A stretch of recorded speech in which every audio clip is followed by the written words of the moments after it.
Hello, everybody. We're here to continue our reading of a chapter a day.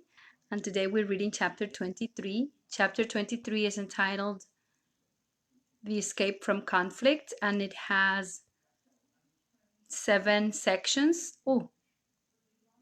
No, 4 sections.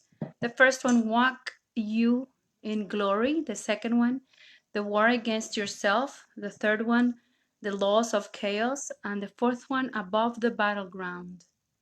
Seems to be a short chapter. Let's see. The escape from conflict.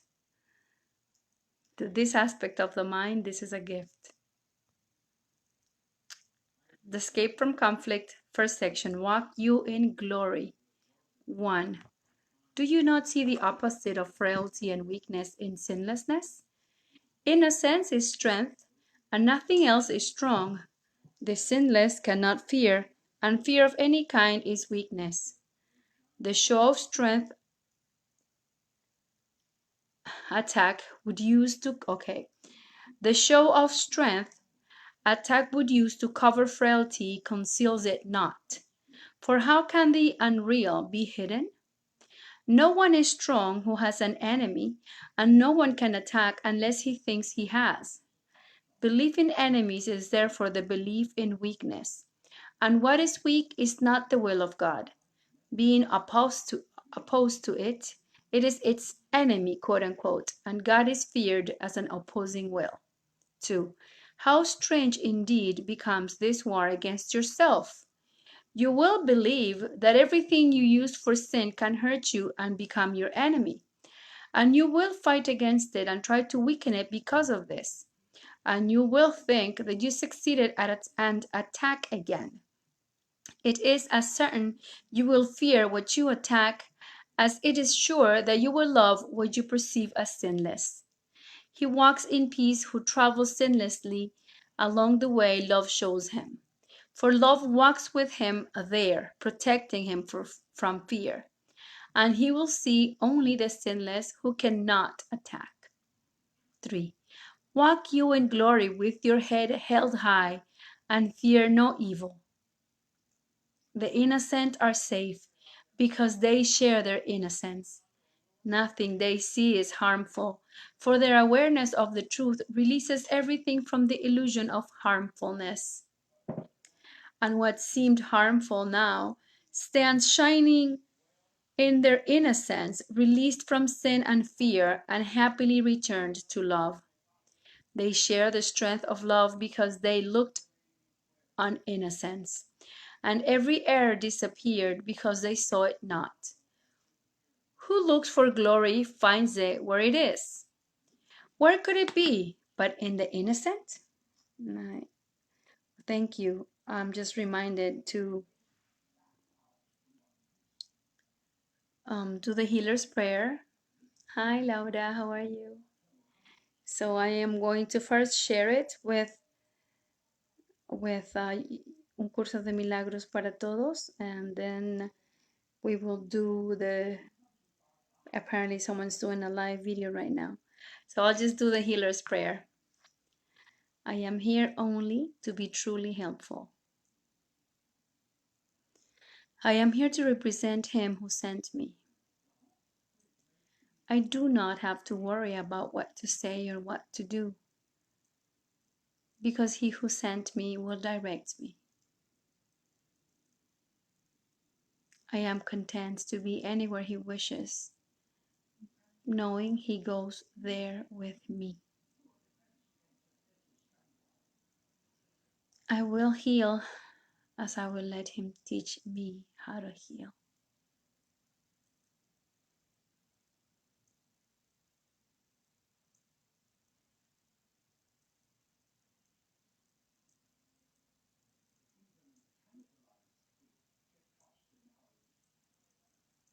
Thank you. So, and every error disappeared because they saw it not. Who looks for glory,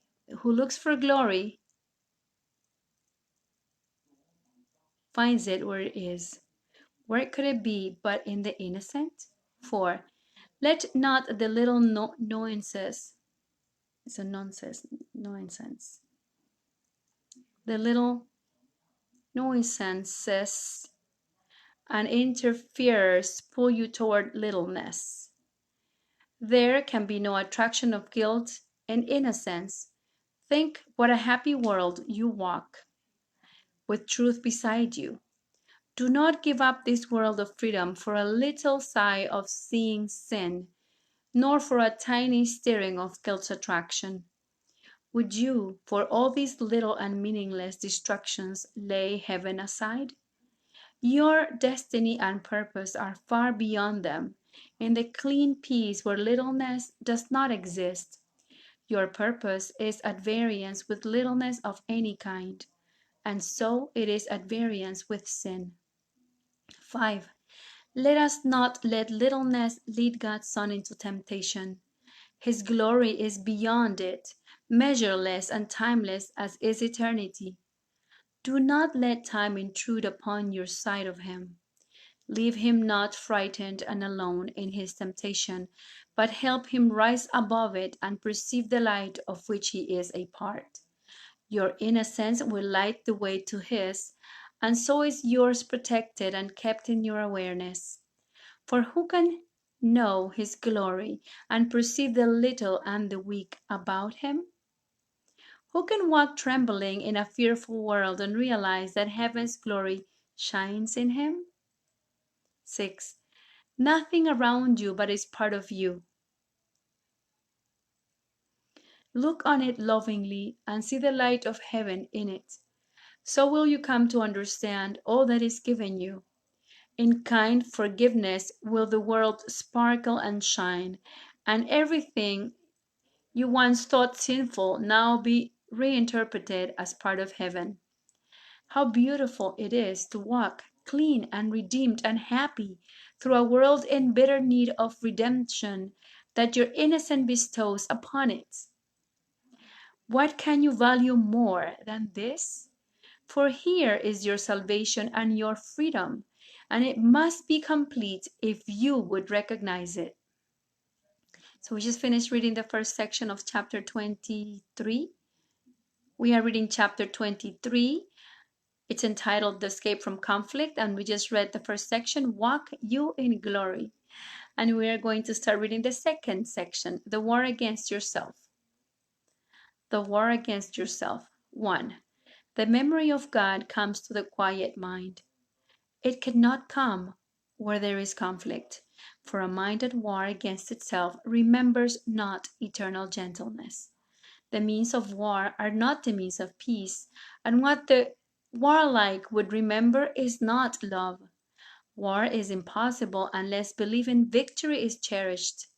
Conflict within you must imply that you believe the ego has the power to be victorious. Why else would you identify with it? Surely you realize the ego is at war with God. Certain it has no enemy. But just as certain is its fixed belief it has an enemy that it must overcome and will succeed. 2. Do you not realize a war against yourself would be a war on God? Is victory conceivable? And if it were, is it a victory that you would want? The death of God, if it were possible, would be your death. Is this a victory? The ego always marches to defeat because it thinks that triumph over you is possible, and God thinks otherwise. This is no war. Only the mad belief the will of God can be attacked and overthrown. You may identify with this belief, but never will it be more than madness.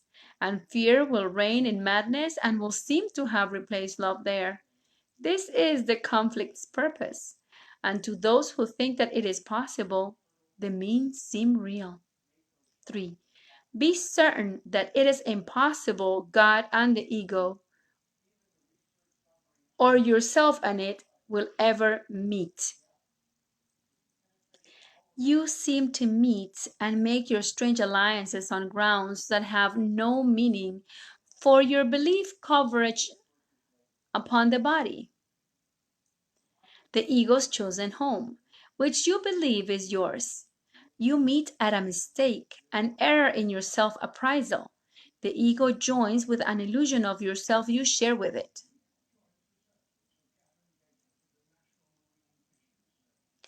And yet, illusions cannot join. They are the same, and they are nothing. Their joining lies in nothingness. Two are as meaningless as one or as 1,000. The ego joins with nothing, being nothing. The victory it seeks is meaningless as is itself. For, brother, the war against yourself is almost over. The journey's end is at the place of peace. Would you not now accept the peace offered you there? This enemy you fought as an intruder on your peace is here transformed before your sight into the giver of your peace. I want to reread that.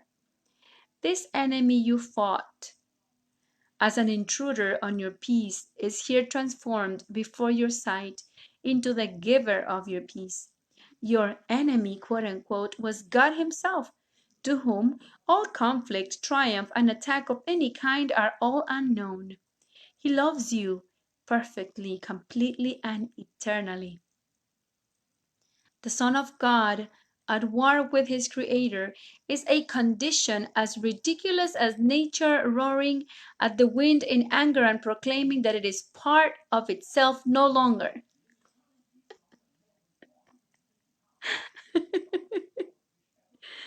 I'm going to reread that. The Son of God, at war with his Creator, is a condition as ridiculous as nature roaring at the wind in anger and proclaiming that it is part of itself no longer.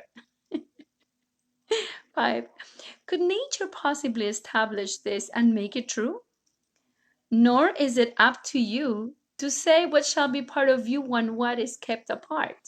The war against yourself was undertaken to teach the Son of God that he is not himself and not his Father's Son. For this, the memory of his Father must be forgotten. It is forgotten in the body's life, and if you think you are a body, you will believe you have forgotten it. But truth can never be forgotten by itself, and you have not forgotten what you are. Only a strange illusion of yourself, a wish to triumph over what you are, remembers not. 6. The war against yourself is but the battle of two illusions, struggling to make them different from each other in the belief the one which conquers will be true. There is no conflict between them and the truth, nor are they different from each other. Both are not true, and so it matters not what form they take. What made them is insane, and they remain part of what made them. Madness holds out no menace to reality and has no influence upon it. Illusions cannot triumph over truth, nor can they threaten it in any way. And the reality which they deny is not a part of them. 7. What you remember is a part of you, for you must be as God created you. Truth does not fight against illusion, nor do illusions fight against the truth. Illusions battle only with themselves. Being fragmented, they fragment. But truth is indivisible and far beyond their little reach. You will remember what you know when you have learned you cannot be in conflict. You cannot be in conflict. One illusion about yourself can battle again with another, yet the war of two illusions is a state where nothing happens. There is no victor and there is no victory, and truth stands radiant apart from conflict, untouched and quiet in the peace of God. 8. Conflict must be between two forces. It cannot exist between one power and nothingness. There is nothing you could attack that is not part of you. And by attacking it, you make two illusions of yourself in conflict with each other. And this occurs whenever you look on anything that God created with anything but love.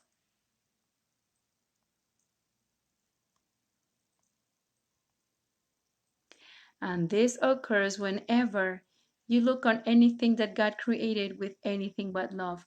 Conflict is fearful, for it is the birth of fear.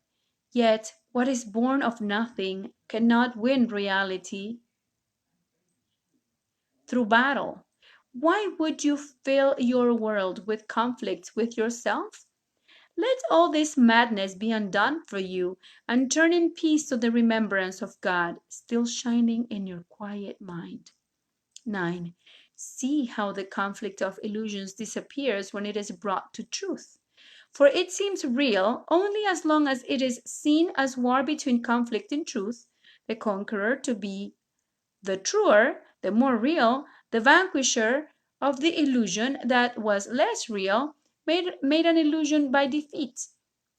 For conflict is the choice between illusions, one to be crowned as real, the other one vanquished and despised. Here will the Father never be remembered. Yet no illusion can invade his home and drive him out of what he loves forever. And what he loves must be forever quiet and at peace, because it is his home. And you who are beloved of him are no illusion, being as true as holy as being as true and holy as himself. 10. The stillness of your certainty of him and of yourself is home to both of you, who dwell as one and not apart. Open the doors of his most holy home, and let forgiveness sweep away all trace of the belief in sin that keeps God homeless and his Son with him. You are not a stranger in the house of God. Welcome your brother to the home where God has sent him in serenity and peace and dwells with him. Illusions have no place where love abides, protecting you from everything that is not true. You dwell in peace as limitless as its creator, and everything is given those who would remember him. 11. Over his home, the Holy Spirit watches, sure that its peace can never be disturbed. How can the resting place of God turn on itself and seek to overcome the one who dwells there? Hello, Eloi. And think what happens when the house of God perceives itself divided. The altar disappears, the light grows dim,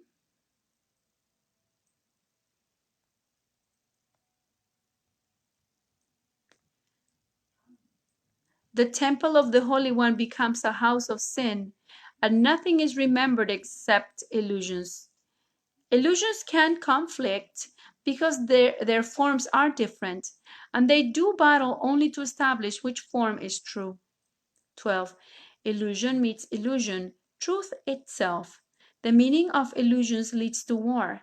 Peace, looking on itself, extends itself. War is the condition in which fear is born and grows and seeks to dominate. Peace is the state where love abides and seeks to share itself. Conflict and peace are opposites. Where one abides, the other cannot be. Where either goes, the other disappears. So is the memory of God obscured in minds that have become illusions' battleground. Yet far beyond this senseless war it shines, ready to be remembered when you side with peace. So we just finished reading 2 of the 4 sections in chapter 23. Chapter 23 is entitled, Hi Verito. Chapter 23 is entitled The Escape from Conflict, and it has 4 sections. We've read the first 2 ones. The first one, Walk You in Glory. The second one, The War Against Yourself. And we are going to read the third section, The Laws of Chaos. The Laws of Chaos. 1. The laws of chaos can be brought to light, though never understood. Chaotic laws are hardly meaningful, and therefore out of reason's sphere. Yet, I love this. out of reason's sphere. Yet they appear to constitute an obstacle to reason and to truth. Upon them calmly, that we may look beyond them, understanding what they are, not what they would maintain. It is essential it be understood what they are for, because it is their purpose to make meaningless and to attack the truth. Here are the laws that rule the world you made, and yet they govern nothing and need not be broken, merely looked upon and gone beyond. The first chaos with my service. The first chaotic law is that the truth is different for everyone. The first one, the truth is different for everyone. Like all these principles, this one maintains that each is separate and has a different set of thoughts which sets him off from others. This principle evolves from the belief that there is a hierarchy of illusions. Some are more valuable and therefore true, and each establishes this for himself and makes it true by his attack on what another values. This is justified because the values differ, and those who hold them seem to be unlike and therefore enemies. 3. Think now. Think how this seems to interfere with the first principle of miracles. For this establishes degrees of truth among illusions, making it appear that some are harder to overcome than others. If it were realized that they are all the same and equally untrue, it would be easy, then, to understand the miracles applied to all of them. Errors of any kind can be corrected because they are untrue. When brought to truth instead of to each other, they merely disappear. No part of nothing can be more resistant to the truth than can another. 4. The second law of chaos, dear indeed to every worshipper of sin, is that each one must sin, and therefore deserves attack and death. This principle, closely related to the first, is the demand that errors call for punishment and not correction, for the destruction of the one who makes the error places him beyond correction and beyond forgiveness. What he has done is thus interpreted as an irrevocable sentence on himself, which God himself is powerless to overlook. Sin cannot be remitted, being the belief that Son of God can make mistakes for which his own destruction becomes inevitable. 5. Think what this seems to do to the relationship between the Father and the Son. Now it appears that they can never be one again, for one must always be condemned, and by the other. Now are they different and enemies, and their relationship is one of opposition, just as the separate aspects of the Son meet only to conflict but not to join. One becomes weak, the other strong by his defeat, and fear of God and of each other now appears as sensible, made real by what the Son of God has done both to himself and his Creator. 6. The arrogance on which the laws of chaos stand could not be more apparent than emerges here. Here is a principle which would define what the creator of reality must be, what he must think, and what he must believe, and how he must respond, believing it. It is not seen as even necessary that he be asked about the truth of what has been established for his belief. His Son can tell him this, and he has but the choice whether to take his word for it or be mistaken. 7. This leads directly to the third preposterous belief that seems to make chaos eternal. For if God cannot be mistaken, then he must accept his Son's belief in what he is and hate him for it. See how the fear of God is reinforced by this third principle. Now it becomes impossible to turn to him for help in misery, for now he has become the enemy, quote unquote, who caused, quote unquote, it. coasted and to whom appeal is useless. Nor can salvation lie within the Son, whose every aspect seems to be at war with him and justified in its attack. 8. And now is conflict made inevitable and beyond the help of God. And now salvation must remain impossible because the Savior has become the enemy. There can be no release and no escape. Atonement thus becomes a myth, and vengeance, not forgiveness, is the will of God. From where all this being from where all this begins, there is no side of help that can succeed. Only destruction can be the outcome, and God himself seems to be siding with it to overcome his Son. Think not the ego will enable you to find escape from what it wants. That is the function of this course, which does not value what the ego cherishes. 9. The ego values only what it takes. This leads to the fourth law of chaos, which if the others are accepted must be true. This seeming law is the belief that you have what you have taken. By this, another's loss becomes your gain, and thus it fails entirely to recognize that you can never take away save from yourself. Yet all the other laws must lead to this. For enemies do not give willingly to one another, nor would they seek to share the things they value. And what your enemies would keep from you must be worth having, just because they keep it hidden from your sight. 10. All of the mechanisms of madness seem emerging here. The enemy, quote unquote, made strong by keeping hidden the valuable inheritance which should be yours, your justified possession and attack for what has been withheld, and the inevitable loss the enemy must suffer to save yourself. Thus do the guilty ones protest their innocence. Were they not forced into this foul attack by the unscrupulous behavior of the enemy, they would respond with only kindness.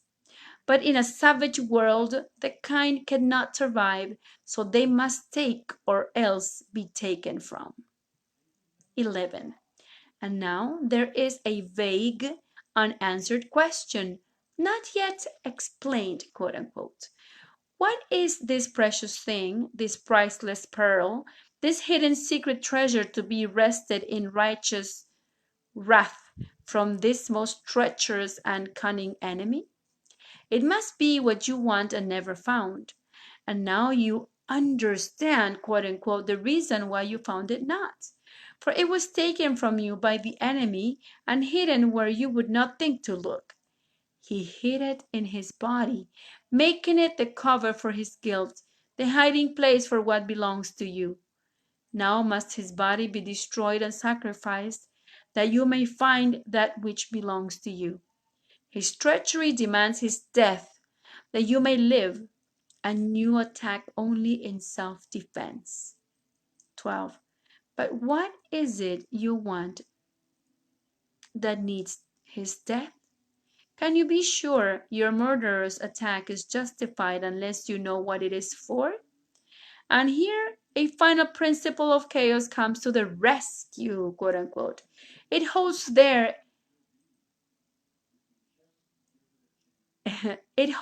there is a substitute for love. There is a substitute for love is another principle of chaos. This is the magic, quote unquote, that will cure all of your pain, the missing factor in your madness that makes it sane. This is the reason why you must attack. Here is what makes your vengeance justified. 13. Behold, unveiled, the ego's secret gift, torn from your brother's body, hidden there in malice and in hatred for the one to whom the gift belonged. He would deprive you of the secret ingredient which would give meaning to your life. The substitute for love born of your enemy to one another must be salvation.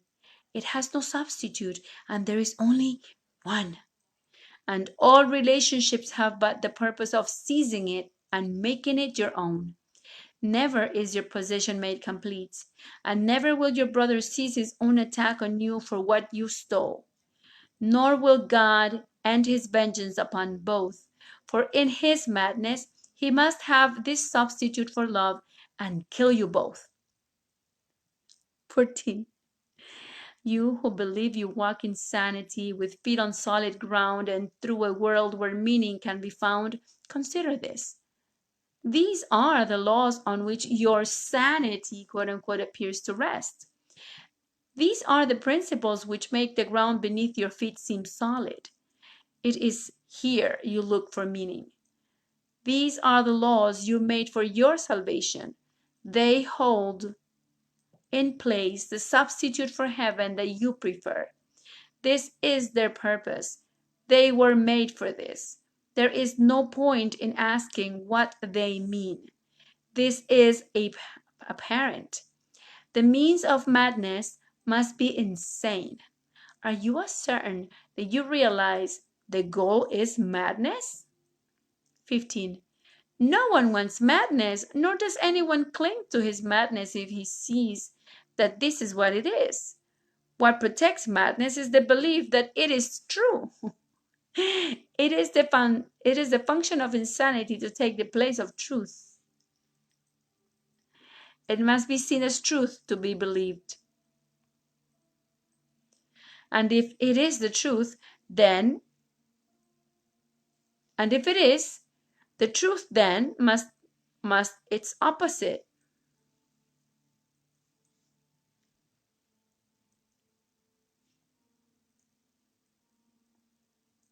Okay, I'm going to reread that. It is the function of insanity to take the place of truth. It must be seen as truth to be believed. And if it is the truth, then must its opposite, which was the truth before, be madness now. Such a reversal, completely turned around, with madness, sanity, illusions true, attack a kindness, hatred love, and murder benediction, is the goal the laws of chaos serves. So madness is considered sanity, illusions is considered true, attack is considered kindness, hatred is considered love, and murder is considered a benediction. That's what this upside down system is. That is the goal the laws of chaos serve. These are the means by which the laws of God appear to be reversed. Here do the laws of sin appear to hold love captive and let sin go free. 16. These do not seem to be the laws of chaos, for by the great reversal they appear to be the laws of order. How could it not be so? Chaos is lawlessness and has no laws. To be believed, its seeming laws must be perceived as real. Their goal of madness must be seen as insanity, and fear, with ashen lips and sightless eyes, blinded and terrible to look upon, is lifted to the throne of love, its dying conqueror, its substitute, the Savior from salvation. How lovely do the laws of fear make death appear! Yes. Give thanks unto the hero on love's throne, who saved the Son of God for fear and death. 17. And yet, how can it be that laws like these can be believed? There is a strange device that makes this possible, nor is it unfamiliar. We have seen how it appears to function many times before. In truth, it does not function, yet in dreams, where only shadows play the major roles, it seems most powerful. No law of chaos could compel belief, but for the emphasis of form and disregard of content. No one who thinks that one of them is true sees what it says. Some forms it takes seem to have meaning, and that is all. 18. How can some forms of murder not mean death? Can an attack in any form be love? What form of condemnation is a blessing? Who makes his Savior powerless and finds salvation? Let not the form of the attack on him deceive you. You cannot seek to harm him and be saved. Who can find safety from attack by turning on himself?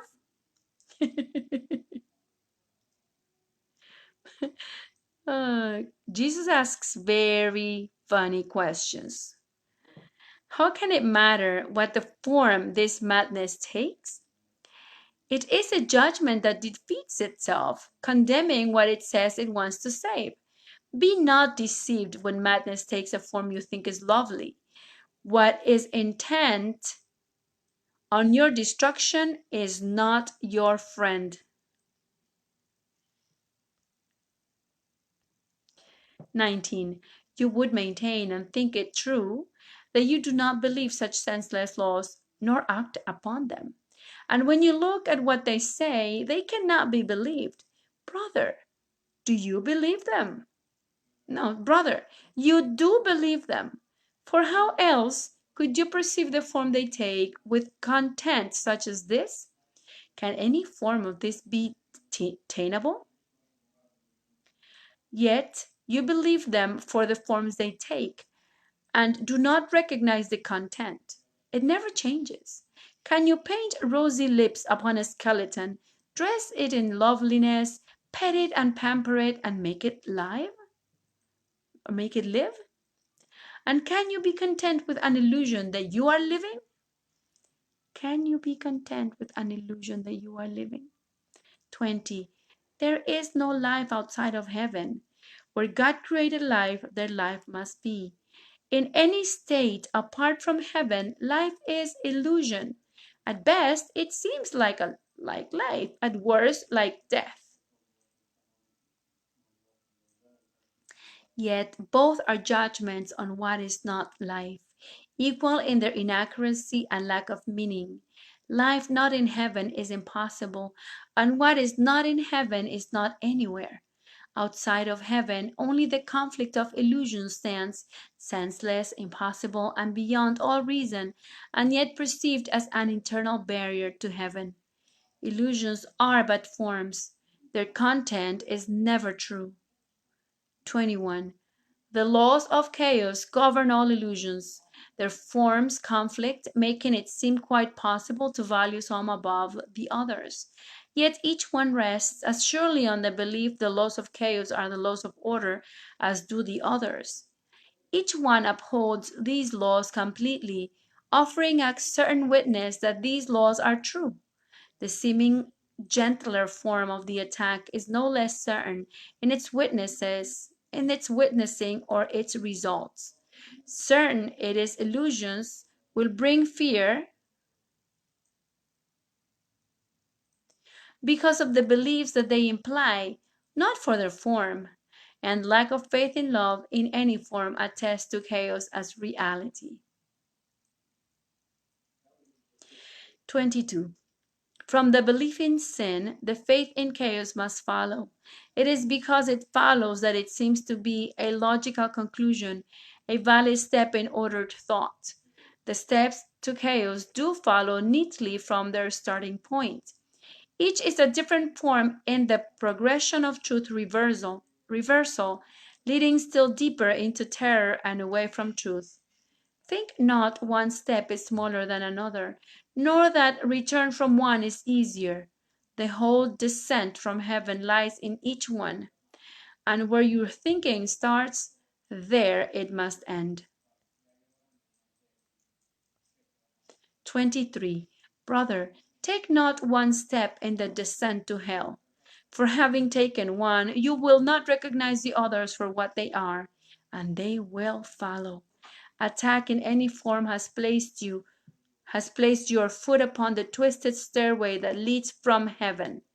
Yet any instant it is possible to have this all undone. How can you know whether you chose the stairs to heaven or the way to hell? Quite easily. What do you feel? Is peace in your awareness? Are you certain which way you go? And are you sure the goal of heaven can be reached? If not, you walk alone. Are you sure the goal of heaven can be reached? Ask then your friend to join with you and give you certainty of where you go. So we just read the third section out of 4. We are reading chapter 23, which is entitled The Escape from Conflict. And we've read the first section, Walk You in Glory, the second section, The War Against Yourself, and the third section, The Laws of Chaos. Now we're going to read the fourth section, Above the Battleground. 1. It is not true you do not recognize some of the forms attack. Is it not true that you do not recognize some of the forms attack can take? If it is true, attack in any form will hurt you, and will do so just as much as in another form which you do recognize. Then it must follow that you do not always recognize the source of pain. Attack in any form is equally destructive. Its purpose does not change. Its sole intent is murder, and what form of murder serves to cover the massive guilt and frantic fear of punishment the murderer must feel? 2. He may deny he is a murderer and justify his savagery with smiles as he attacks, yet he will suffer and will look on his intent in nightmares, where the smiles are gone and where the purpose rises to meet his horrified awareness and to pursue him still. For no one thinks of murder and escapes the guilt the thought entails. If the intent is death, what matter the form it takes? Is death in any form, however lovely and charitable it may seem to be, a blessing and a sign the voice for God speaks through you to your brother? The wrapping does not make the gift you give. An empty box, however beautiful and gently given, still contains nothing, and neither the receiver nor the giver is long deceived.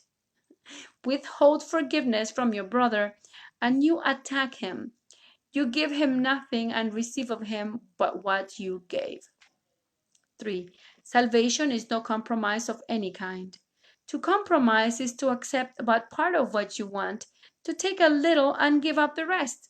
Salvation gives up nothing. It is complete for everyone. Let the idea of compromise but enter, and the awareness of salvation's purpose is lost because it is not recognized. It is denied where compromise has been accepted, for compromise is the belief salvation is impossible.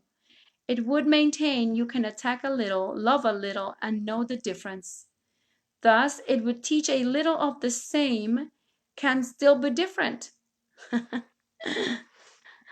and yet the same remain intact as one. Does this make sense? Can it be understood? 4.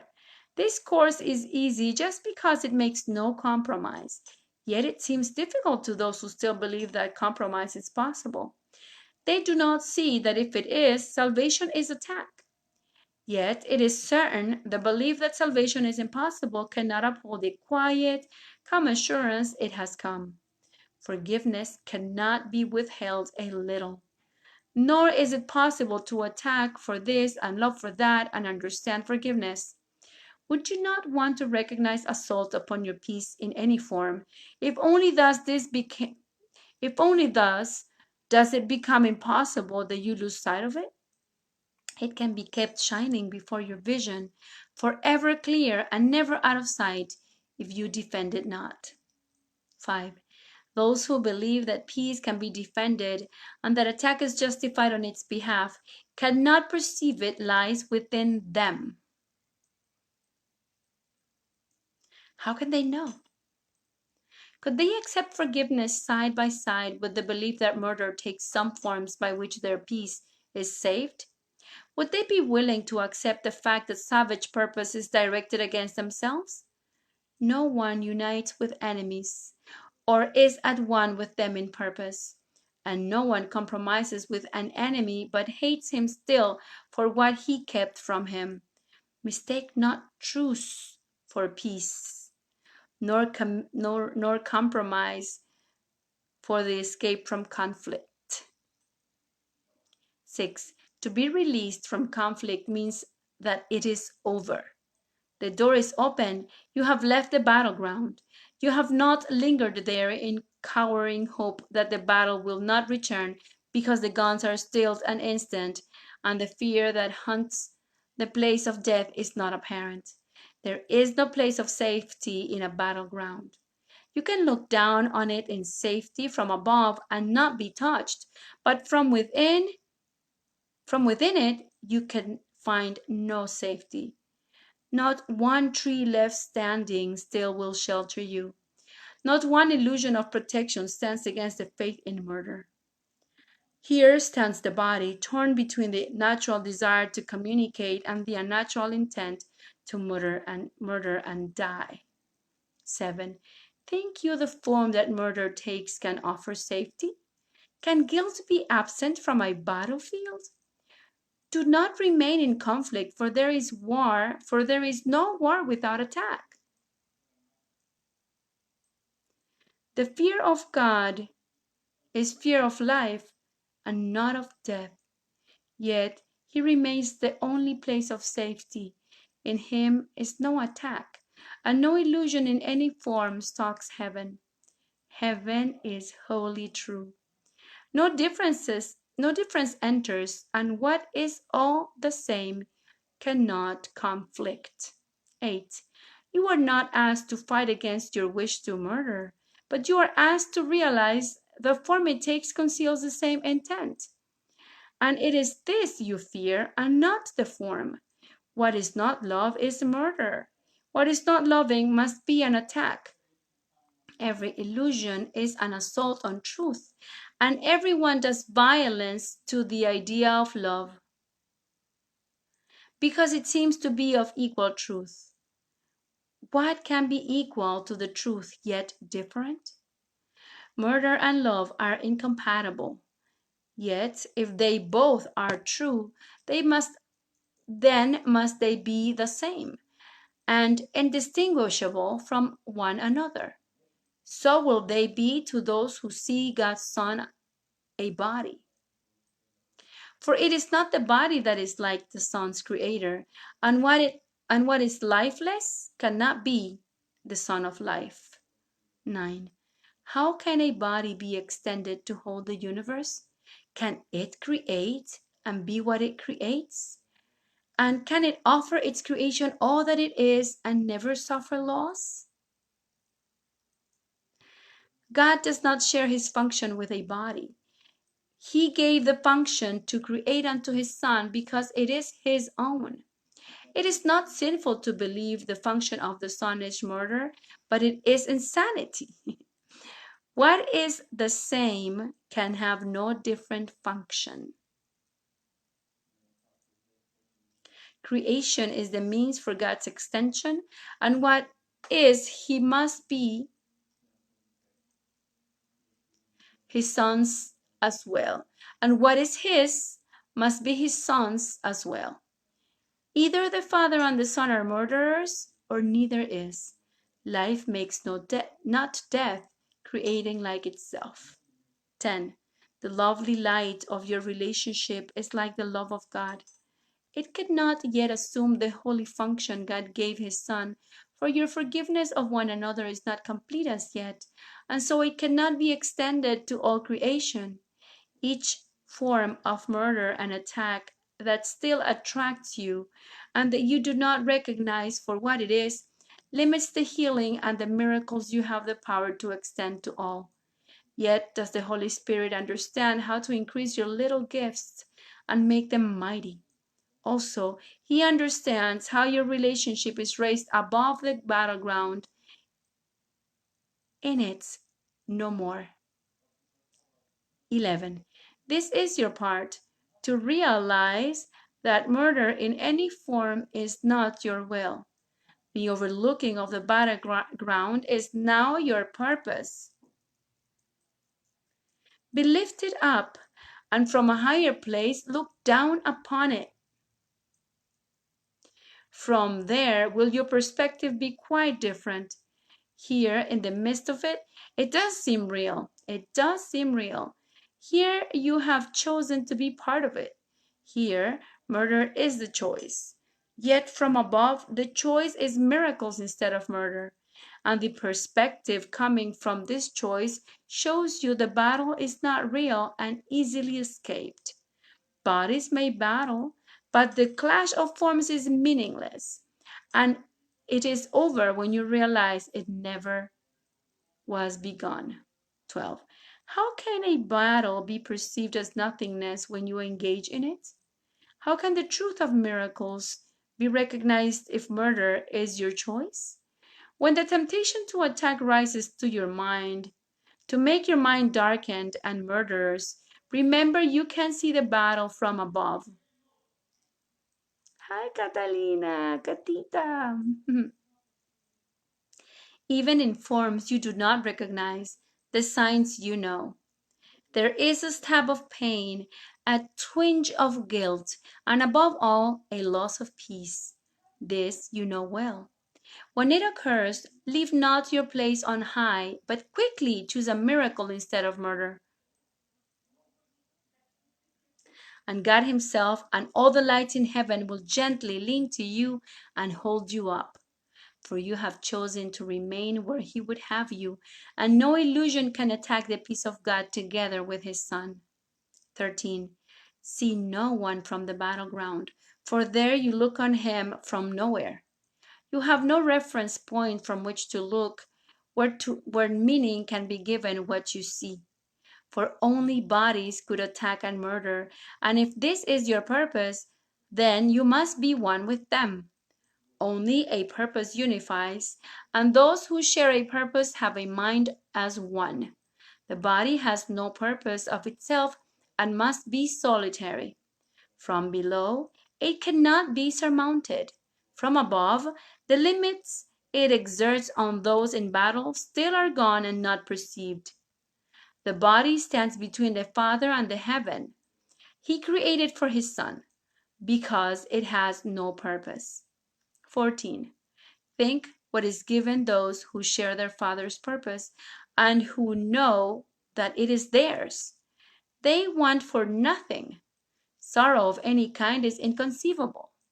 Only the light they love is in awareness, and only love shines upon them forever. It is their past, their present, and their future, always the same, eternally complete, and wholly shared. They know it is impossible that their happiness could ever suffer change of any kind. Perhaps you think the battleground can offer something that you can win. Can it be anything that offers you a perfect calmness and a sense of love so deep and quiet that no touch of doubt can ever mar your certainty? And that will last forever? 15. Those with the strength of God in their awareness could never think of battle. What could they gain but loss of their perfection? For everything fought for on the battleground is of the body.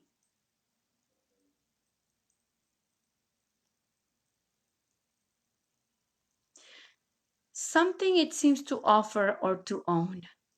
No one who knows that he has everything could seek for limitation, nor could he value the body's offerings. The senselessness of conquest is quite apparent from the quiet sphere above the battleground.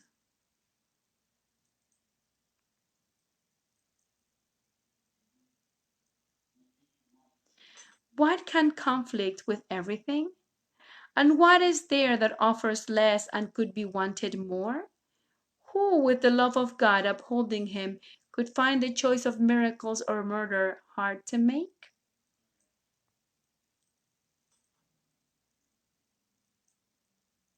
So we have finished reading chapter 23. Today we read chapter 23 entitled The Escape from Conflict, and this chapter has 4 sections.